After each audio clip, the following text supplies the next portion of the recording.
Foge das paixões da juventude. Se nós fôssemos usar aqui no lugar de paixões uma outra palavra, que palavra seria essa? Que palavra caberia aqui como uma luva? Foge das loucuras da juventude. Porque tem, graças a Deus, nosso Senhor é um Pai de misericórdia. Deus, quando nos pensou em um plano de amor. E nos colocou no seio de uma família, porque a família ela precisa ser um oásis de amor, um ninho de amor. Quando uma família não é isso, é porque ela perdeu o sentido que Deus lhe deu. Ela está fora de rumo, ela se degenerou. Mas quando Deus pensou a família, pensou para que ela fosse ali um antro de bondade, de misericórdia. Um lugar onde a compaixão, a ternura, o amor se manifestassem de uma maneira excelente. Nós fomos colocados dentro de uma família por amor de Deus.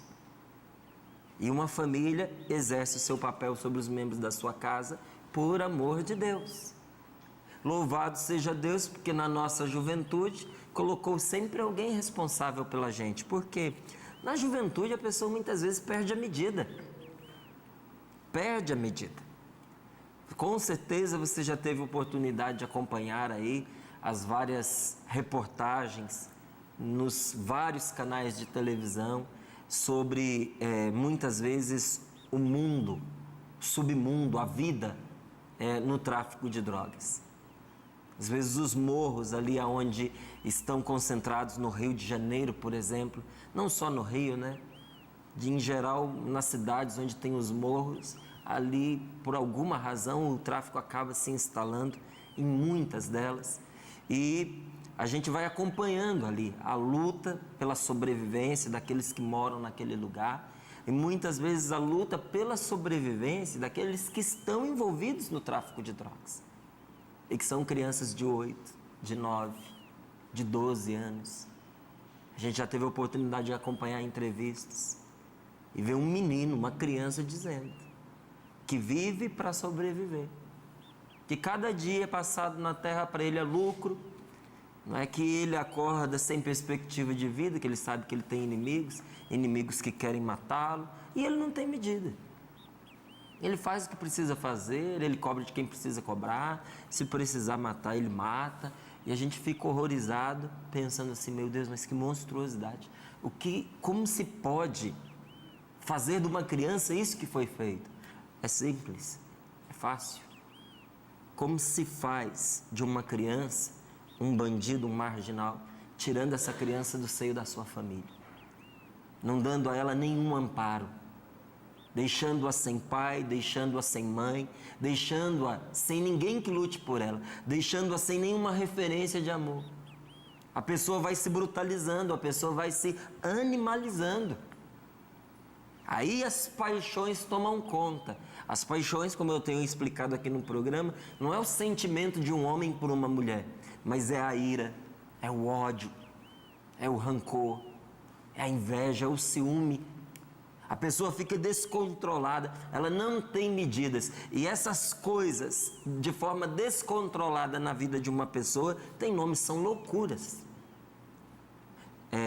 São Paulo diz a Timóteo: foge das loucuras da sua juventude, daquelas inclinações desordenadas que tomam conta do seu coração ainda jovem, daquelas paixões que te arrastam para o pecado da carne. Foge destas paixões que levam você ao desequilíbrio, à raiva, à gana, ao ciúme doentio. Foge destas coisas, foge das paixões da juventude, mas foge da maneira certa. Como é que se foge destas coisas? Buscando a justiça, buscando a fé, buscando o amor, buscando a paz com aqueles que juntamente com você invocam a Deus de coração puro. Existe um jeito de nós equilibrarmos essas forças dentro de nós. Porque as paixões em si, elas não são nem boas nem más. Fazem parte da gente. O ser humano traz paixões dentro de si. O ser humano é um ser apaixonado. Se tirar de nós as paixões, não é? Esses sentimentos apaixonados, a gente também perde têmpera, a gente também perde vida, a gente fica insosso. Quando São Paulo diz aqui, foge das paixões, o que ele está dizendo para nós? Que nós precisamos canalizar essas forças que existem dentro de nós para o bem. Por exemplo, tem muita gente que tenta ser casto, simplesmente retendo, não é? Bloqueando as forças, as energias sexuais que traz dentro de si, represando essas energias sexuais. Olha, tudo aquilo que você vai represando, uma hora transborda, uma hora explode. O que nós fazemos com essas energias que nós temos? Nós vamos anulá-las? De maneira nenhuma, porque tudo que a pessoa é como homem também passa por essa fonte de força que Deus colocou no seu coração. É da sua energia também sexual que o homem tira a sua coragem, a sua determinação, a sua garra para lutar, a sua paixão pela vida. É da sua energia sexual que o homem também tira o seu romantismo. É da sua força sexual que a mulher tira a sua ternura, a sua beleza, a sua perseverança, o seu desejo de constituir uma família. Vem daí, dessas forças, dessas energias que o Espírito Santo guardou dentro de nós. Mas energia é energia. E quando ela é mal utilizada, em vez de fazer um bem, ela é uma desgraça. Veja aí você o que aconteceu no Japão. Do que nós estamos falando? Nós estamos falando de uma energia. De uma fonte de energia que, por um acidente, perdeu a sua razão de ser, e aquilo que poderia ser uma bênção, uma coisa excelente, por causa aí de um acidente, se tornou motivo de preocupação para o mundo inteiro. Essa energia radioativa na água é uma fonte de morte para muitos animais e um risco para o ser humano.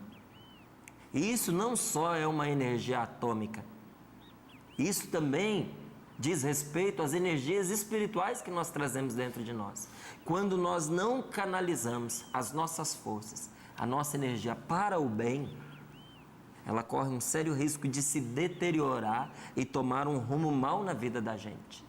Então, como é que se foge das paixões da juventude? Como é que se foge dessas forças, muitas vezes desequilibradas, enlouquecidas dentro de nós? Canalizando-as para o que é bom, buscando a justiça. Use essa força dentro de você para ser justo, para ser honesto, para lutar pelo que é certo, para dar a quem precisa aquilo que lhe é de direito. Use essas forças dentro de você pela fé. A gente que vê a juventude tão crente, porque a juventude, ela tem esse feliz hábito de acreditar. Os jovens acreditam nas coisas, acreditam nas pessoas. E quando não acreditam, é porque sofreram decepções e foram desanimados na fé. Mas é natural do jovem acreditar. Existe uma força dentro dele que o leva a crer. Então, coloca esta força de fé, que muitas vezes nos leva a acreditar numa ideologia vazia, numa ideologia que passa. Pega esta força interior que existe dentro de você, do jovem que há em você, do jovem que há na sua casa, e coloca em função de nosso Senhor. Não mais fé nas coisas, mas fé em Deus. Volta esta força para o amor. E sobretudo, se nós temos que lutar, se nós temos que travar uma batalha, um combate na nossa vida, dia após dia, vamos usar essas forças para lutar por uma razão. Lutar para estabelecer a paz com aqueles que são de Cristo juntamente conosco. Você quer lutar? Você quer brigar por alguma situação? Você quer travar um combate, mas um combate que vale a pena? Então comece a lutar para estabelecer a paz entre você e as pessoas com as quais você estava inimizado. Comece a lutar para você estabelecer a paz entre pessoas que já não se afinavam, entre pessoas que não se respeitavam mais. E você sabe o quanto esta luta é dura e precisa ser travada. E olha, se na sua casa existem uma, duas ou mais pessoas que estão entre elas em litígio, estão brigando entre si, o que você deve fazer? Travar um combate, travar uma luta em favor de que elas estabeleçam a paz entre si. Agora eu lhe pergunto, é fácil? Você já tentou reconciliar duas pessoas? Nem sempre é fácil. Por isso que eu digo a você, é uma luta. Mesmo que você tente reconciliar duas pessoas, é uma luta que você trava com você mesmo. Você precisa descobrir o momento certo, descobrir as palavras certas, a maneira certa de chegar a uma, de chegar a outra. Muitas vezes vai sobrar para você. E você vai ter que estar preparado para que, se alguma das partes se voltar contra você, você não compre esta briga. Então, é uma luta, meu querido, e como é? Se nós devemos batalhar para estabelecer a paz no seio do nosso lar, no ambiente do nosso trabalho. Uma pesquisa recente revelava que as pessoas preferem ganhar menos num trabalho onde elas se sintam melhor do que ganhar mais onde o ambiente não presta. Olha como a gente melhora a vida dos outros ao retirar do ambiente do trabalho aquelas rixas, aqueles descontentamentos, aquele espírito de competição que visa prejudicar, derrubar o outro. Quando aquela pessoa também depende do seu salário para sobreviver. Quando na casa dela outros contam com ela para o seu sustento. Como que a gente vai colocar a nossa mira numa pessoa que, como a gente, está buscando ali o pão de cada dia? Só que nem todo mundo tem essa consciência. Trazer essa consciência para o nosso ambiente de trabalho, isso é uma graça, isso é uma bênção. Isso é você fugir das paixões da juventude, que quer pôr lenha na fogueira, que quer inflamar a discussão, que quer ver a briga, e você ser desde cedo, desde jovem, uma pessoa madura, uma pessoa ponderada, uma pessoa que estabelece a paz por onde passa. Uma pessoa que tem o coração puro, que tem o coração reto. E olha o que diz a palavra de Deus para mim e para você que temos o Espírito Santo no nosso coração. Você que é de Cristo, que traz o nome de Jesus nos seus lábios e muitas vezes um crucifixo no seu peito. Você que tem a Bíblia dentro do seu carro, você que tem a Sagrada Escritura na mesa do seu escritório, no trabalho, dentro da sua casa. Para mim, para você, o que diz a palavra de Deus? Evita as discussões tolas e descabidas, sabendo que elas geram rixas. Se aquilo vai gerar uma discussão vazia, uma discussão estúpida, daquele tipo de quando a gente não está, a gente fica pensando assim, meu Deus, por que esse povo está brigando? Está brigando por causa de nada. Tem nada aí que justifique essa discussão, mas estão ali se pegando porque virou propósito, virou pirraça. Agora eu não saio dessa briga sem vencer. Aquele ditado terrível, né? Eu dou um boi para não entrar numa briga, dou uma boiada para não sair. A pessoa entra e depois ela fica por orgulho. E aí faz papel de tola, numa discussão sem cabimento, só criando partidos e gerando rixas aonde quer que ela vá. Se isso é ruim em qualquer lugar, imagine dentro da casa da gente. Então hoje, em nome de nosso Senhor Jesus Cristo, por obediência ao Espírito Santo, evita as discussões. Se você sabe que uma coisa vai gerar discussão, evita. Evita aquelas discussões bobas, aquelas discussões sem cabimento, que só geram brigas.